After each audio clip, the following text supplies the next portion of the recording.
Don't you get frustrated when there's people next to you speaking a language and you have no idea what they're saying? I come from America and we speak 2 languages. The first one is English. And the second one is if they don't speak English, just talk louder. It's very difficult for us Americans to speak a new language and pick up on it. But I've come up with a language that everybody in this room and anybody that I've ever met can speak it if they get the opportunity. And that opportunity will always come to everybody. Do you want to know what it is? Yes.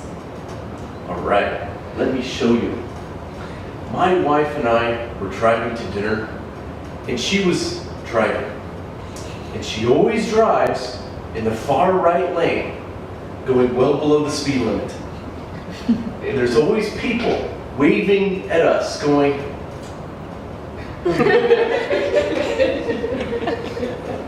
and one time I got frustrated. I said, look, Anthony, let me try this time. We'll get there in less than half the time. She looks at me, fine. She pulls over, looks at me again, and says, you obviously don't want to go to dinner with me, right? It's okay, you only care about yourself. What are you talking about? I didn't say that at all. You didn't hear what I said. You said I'm the worst driver in the world. It's okay. And for the next 5 minutes, this is the only thing I remember.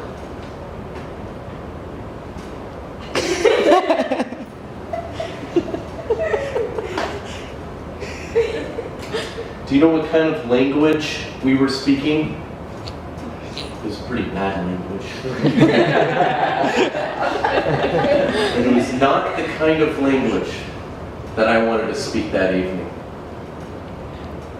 When you want to reflect on a situation that you could have handled better, there always comes an opportunity to speak a different language. And that opportunity to speak it only comes when you are in stress, when you are in despair, or when you're not at your best. That opportunity came when I was randomly browsing the internet, and I came upon this man. Who's this guy? Winston Churchill. Sir Winston Churchill.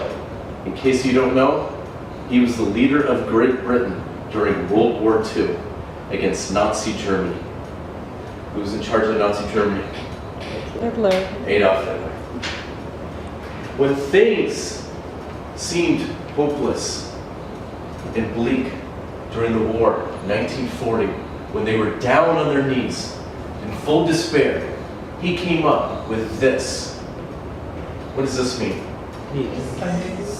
Today we see this as a peace symbol.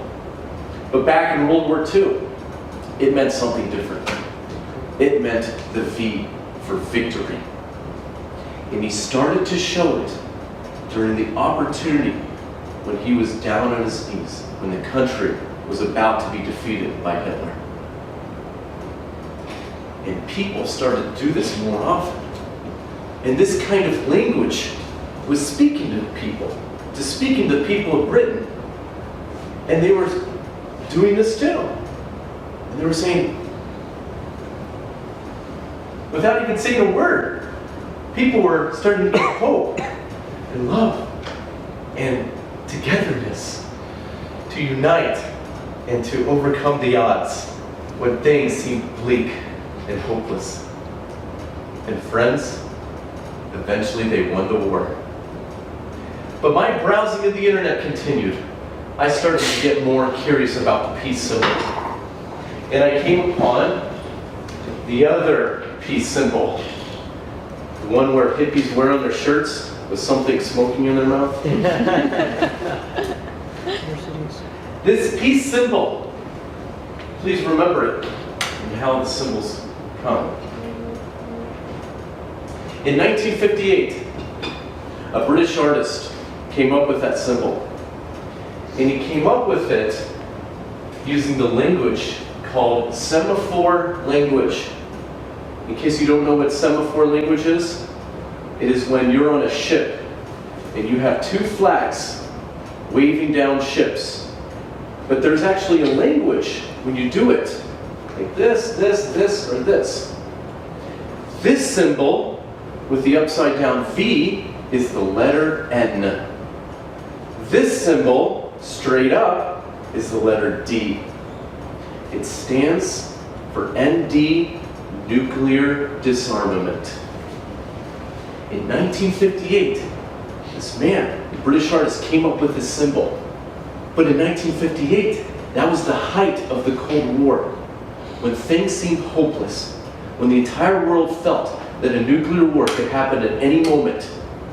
He came up with that symbol. And that symbol spread across the world and is seen today on t-shirts everywhere. These two symbols are what unite the world. Pass this out. You could tell that I was really trying to really go off on a tangent to try to solve the problem with my wife. I was really trying to make peace with the situation.